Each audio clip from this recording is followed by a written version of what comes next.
कहानी का शीर्षक है बेवजह सी हंसी थोड़ी सी जिंदगी। विभा ने फ़ोन के द्वारा अपने आने और मेरे यहाँ पर रुकने की खबर सुनाई तो खुशी के मारे गुब्बारे की तरह फूल उठी। लेकिन फ़ोन रखने के पश्चात सारी स्थिति पर विचार किया तो खुशी का गुब्बारा 1 सेकंड में पिचक हवा में झूल गया। विभा हमारी प्रिंसिपल मैम की बेटी थी और क्लास की मॉनिटर भी। उसकी चाल ढाल, खान पान, बोलने आदि हर अंदाज में संभ्रांत वर्ग की छाप स्पष्ट नजर आती थी। लड़कियों के बीच वह हमेशा कौतूहल और चर्चा का विषय रहती थी। कपड़ों की ग्रीस तो देखो, तलवार की धार की तरह पहने, हाथ फिराओ तो उंगली कट जाए। जूतों की चमक ऐसी कि मुंह देखकर कंघी कर लो।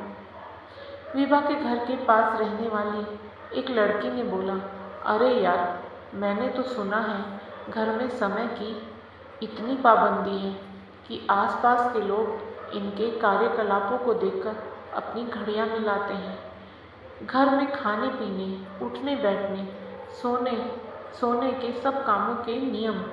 इसके अलावा मैंने यह भी सुना है कि इनके यहाँ पर यह भी नियम है कि किस बात पर कितना मुस्कुराना है। इनका कुक कह रहा था, इनका बस चले तो ये रोटी भी छुरी कांटे से काट कर खाएं। जितने मुंह उतनी बातें।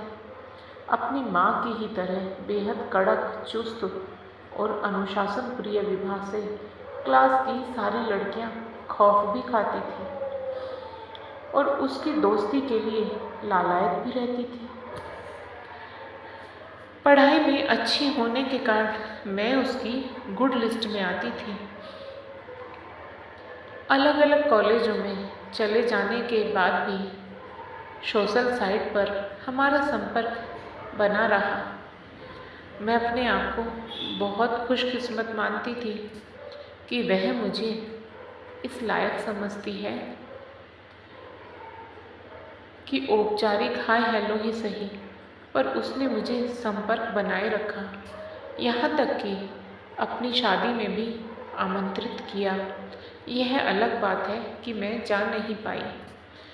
सूत्रों से ज्ञात हुआ कि उसकी शादी किसी आर्मी ऑफिसर से हुई थी। राम मिलाई जोड़ी कहकर मैंने गहरी सांस भरी थी। इसके कुछ समय बाद मेरी भी शादी तय हो गई थी, लेकिन मैंने न जाने क्या सोचकर उसे कार्ड नहीं भेजा था। फिर भी उसने सोशल साइट पर मुझे बिना किसी शिकायत के बधाई प्रेषित किया था। आज मैं समझ पा रही थी कि मैंने उसे कार्ड क्यों नहीं भेजा था। दरअसल आज ही की तरह तब भी मैं उसे सुधीर से मिलवाने में कतरा रही थी।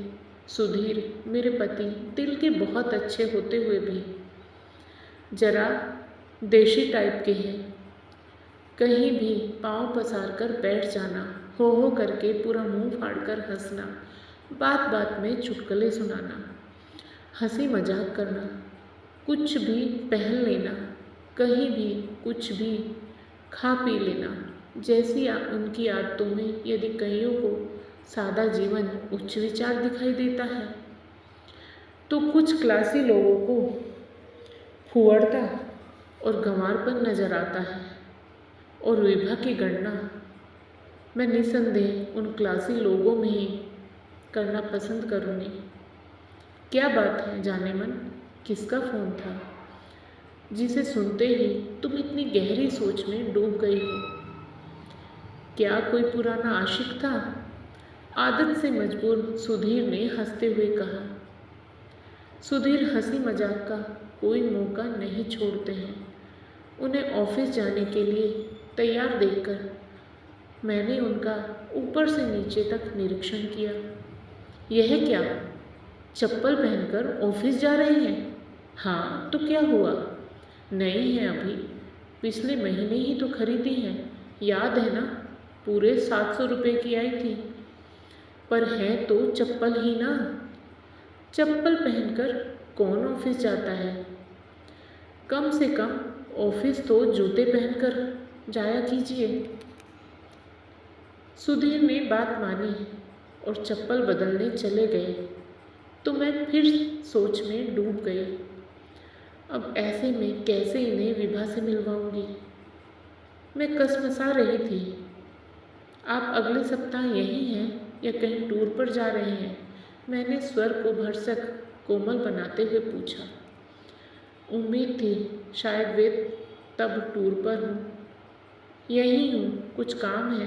नहीं, दरअसल मेरी सहेली विभा यहाँ किसी शादी में भाग लेने आ रही है। हमारे यहाँ ही रुकेगी। मेरे मुंह से सच्चाई निकल ही गई। ओह, तो इसलिए परेशान हो रही हो कि उसे लेने कौन जाएगा?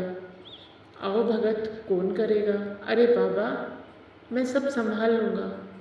तुम बस लिस्ट बनाकर दे दो कि क्या क्या लाना है और क्या क्या काम है।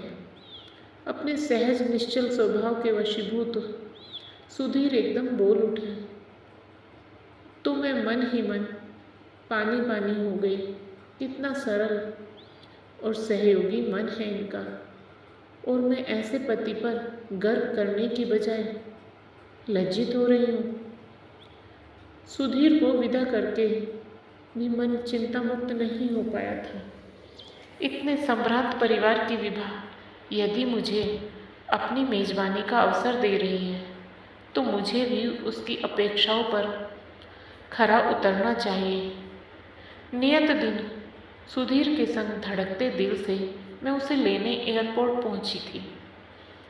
आंखों पर महंगे सनग्लासेस, चुस्त जींस शर्ट, कटे लहराते बाल, बड़ा सा महंगा हैंडबैग और ऊंची हील में ठसक से आती विभा को मैंने दूर से ही पहचान लिया था। धन्यवाद सोशल साइट का, ये तो जन्म से बिछड़ों को भी मिला देती है। फिर हम तो पूरी स्कूल लाइफ साथ बिताकर जुदा हुई थी। मैंने विभा की ओर इशारा करके हाथ हिलाया तो साथ आते सुधीर ने भी हैरानी से आंखें फाड़े उस ओर देखने लगे। मेरा दिल यह सोचकर एक बार फिर धक धक करने लगा था कि विभा न जाने क्या इंप्रेशन लेकर लौटने वाली है। खैर, रास्ता आराम से गुजरा। ड्राइविंग करते सुधीर विभा को रास्ते में आने वाले प्रसिद्ध स्थलों के बारे में बताते रहे और वह पूरी रुचि से उनसे संबंधित सवाल जवाब करती रही। सुधीर का सामान्य ज्ञान देखकर मैं स्वयं हैरान थी। इतनी जानकारी तो मुझे भी नहीं थी। मेजर साहब नहीं आए? वे आते तो हमें और भी अच्छा लगता, मैंने शिष्टाचारवश कहा। प्रशांत ज़्यादातर ड्यूटी पर ही तैनात रहते हैं। सारे सोशल ऑब्लिगेशंस मुझे ही निभाने होते हैं। अब यह भी तो ससुराल की ही शादी है। मेरे सास ससुर तो 4 दिन पहले ही पहुंच चुके हैं, पर मैंने कह दिया कि मैं तो सेम डे ही पहुंचूंगी और रहूंगी भी अपनी फ्रेंड के यहाँ। मुझे भीड़ भाड़ में घुटन होती है और शादी के बाद आराम से 3-4 दिन दिल्ली भ्रमण करके ही लौटूंगी मैंने मन ही मन ये 3-4 दिन सकुशल निकल जाने की प्रार्थना की।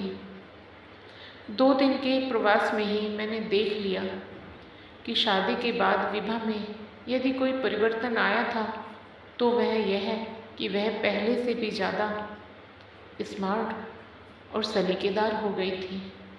छोटे से वाक्य में ढेर सारे अंग्रेजी शब्द, सदा हुआ उच्चारण, धीमा स्वर, नब्बी तुली मुस्कुराहट, निःशब्द खाना पीना उसके व्यक्तित्व के चारों ओर एक प्रभावी ओरा बना रहे थे। मैं फिर से उसके सम्मोहन में डूबने ही लगी ठहकी कि सुधीर के ठहाके की आवाज़ से चौंक उठी। वे दोस्त से मोबाइल पर सप्तम स्वर में बतिया रहे थे। अबे तू घर पर तो आ, तुझे तेरी पसंद का ठेठ देसी खाना अपने हाथों से बनाकर खिलाता हूँ। हाँ हाँ, दिल्ली भी घुमा दूँगा। फ़ोन बंद करके वो हमारी ओर पलटी। क्या संयोग है, मेरा भी स्कूल का दोस्त मुझसे मिलने और दिल्ली घूमने आ रहा है। विभा जी, अपनी सहेली के हाथ का बना सोफिस्टिकेटेड फूड आपने बहुत खा लिया। अब आज शाम से आप मेरे हाथ के बने ठेठ देसी व्यंजनों का लुत्फ उठाइए। डिनर में सुधीर ने पूरे मनोयोग से बनाया हुआ बाजरे का खिचड़ा घी और गुड़ की डलियों से सजाकर परोसा तो उनका दोस्त थाली पर ही टूट पड़ा। विभा ने नजाकत से घी अलग करते हुए अपने चम्मच से खिचड़ा भरना चाहा तो सुधीर ने टोक दिया। विभा जी, देसी खाना देसी तरीके से खाए जाने पर ही स्वाद देता है। कहते हुए वे हाथ से घी गुड़ मिलाकर गरम गरम कोर गले के नीचे उतारने लगे।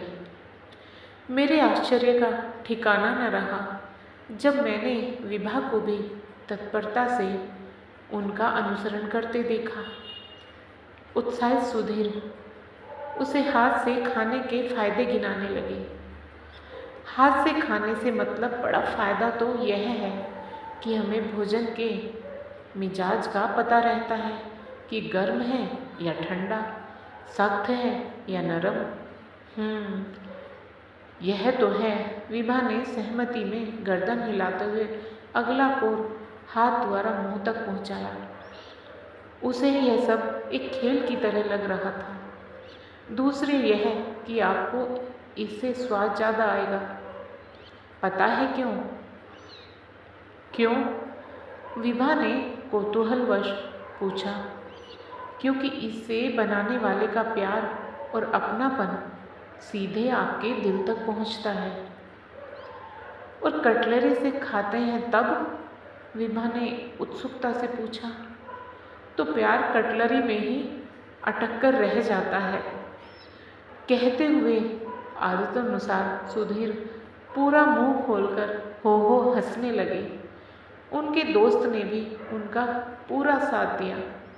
मैंने अचकचाकर विभा की ओर ताका तो देखा उसके होठों पर भी हंसी खिल उठी थी। पहली बार मैं उसे इस तरह खुलकर हंसता देख रही थी।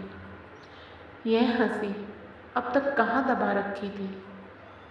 तुम हंसते हुए बेहद खूबसूरत लगती हो, मेरे मुंह से बरबस ही निकल गया था। विभा लजा गई थी। तब से मैंने गौर किया कि वह सुधीर के साथ खिलखिलाकर हंसने का कोई भी मौका नहीं छोड़ती थी। दोनों में मानो होड़ सी लग गई थी कि कौन कितने जोर से हंसता है। और सुधीर का दोस्त अजय ऐसा हर पल बड़ी तत्परता से अपने कैमरे में कैद कर लेता। अगले 2 ही दिनों में सुधीर ने सोगरा, रबड़ी, बाटी जाने क्या क्या बना डाला था और विभा सहित सभी ने चटकारे ले लेकर खाया था। वे सोने के दिन और चांदी की रातें थी। मुझे एक नई विभा देखने को मिली थी। हम चारों पूरे दिन दिल्ली की सड़कें नापते रहते, जी खोलकर मस्ती करते, चुटकुले सुनाते, फिर पेट पकड़कर फुटपाथ पर ही हंसते हंसते ढेर हो जाते, कपड़े झाड़ कर उठते, फिर चल पड़ते। कभी सड़क किनारे किसी ठेले से गोलगप्पे और चाट खाते, सड़क किनारे बैठे लोगों से मोल भाव कर सामान खरीदते। एक दिन तो घूमने जाते वक्त विभा ने ज़बरदस्ती मुझे अपनी जीन्स टी शर्ट पहना दी। नए अवतार में मुझे देखकर सुधीर ने मुंह गोल करके सीटी मारी तो विभा चीख उठी थी। मेरे जाने से पहले मुझे यह सीटी बजाना जरूर सिखा देना। सुधीर उस दिन फुल मस्ती के मूड में आ गए थे। पूरे रास्ते वे हमें ठेठ देहाती लहजे में देहात के चटपटे किस्से सुनाते रहे। विभा खोद खोद कर उनका मतलब पूछती और फिर हंसते हंसते सीट पर दोहरी हो जाती। कई बार तो वह बिना किसी विशेष बात के ही ताली पीट पलट कर इतनी जोर से हंसती कि हम तीनों परस्पर मुंह ताकने लग जाते कि यह बिन बदरा बरसात क्यों। सुधीर से किस्से सुन सुनकर उसके मन में देहात जाने की प्रबल इच्छा जाग उठी थी। यूरोप अमेरिका घूम चुकी विभा को ऐसी आकांक्षा मेरे लिए कौतुक की बात थी। आप अगली बार जब भी आएंगी हम निश्चित रूप से आपको अपने गांव ले जाएंगे, सुधीर ने वादा किया। लौटते समय मैंने देखा विभा कुछ उदास सी हो गई थी। घर लौटते ही थकान के बावजूद सुधीर हमेशा की तरह अपना आज का डिनर मेनू केर सांगरी तैयार करने रसोई में घुस गए थे। अजय भी उनकी मदद करने रसोई में पहुंच चुका था। हमेशा तो सीखने के बहाने मैं और विभा भी रसोई में पहुंच जाते थे, पर आज वह खिड़की के पास जाकर बैठ गई तो मुझसे रहा नहीं गया। घर की याद सता रही है। अब कल तो जा ही रही हूँ, इसलिए तो उदास हूँ। घर के मायने तो यहाँ आकर समझी हूँ, जहाँ बेतकल्लुफ़ी और अपनापन प्यार हो, साझा भाव हो, वह चार दीवारी ही घर कहलाने लायक हो सकती है।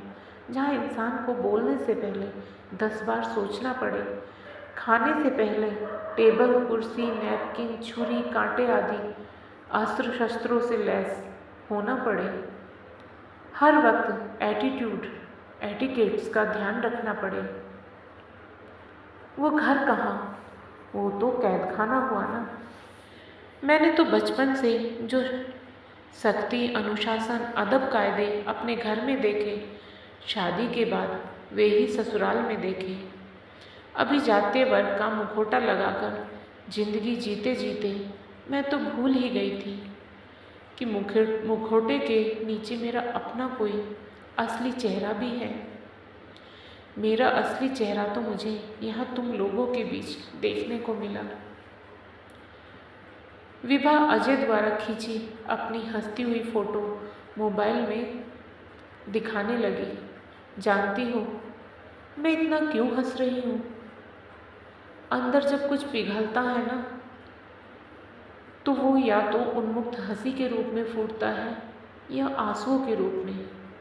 मैं तुम सभी को अपने यहाँ आने का निमंत्रण जरूर देती, पर मैं जानती हूँ न तो वे लोग तुम लोगों को इतने खुले दिल और अपनेपन से अपना पाएंगे और न तुम लोग ही वहाँ सहज महसूस कर पाओगे।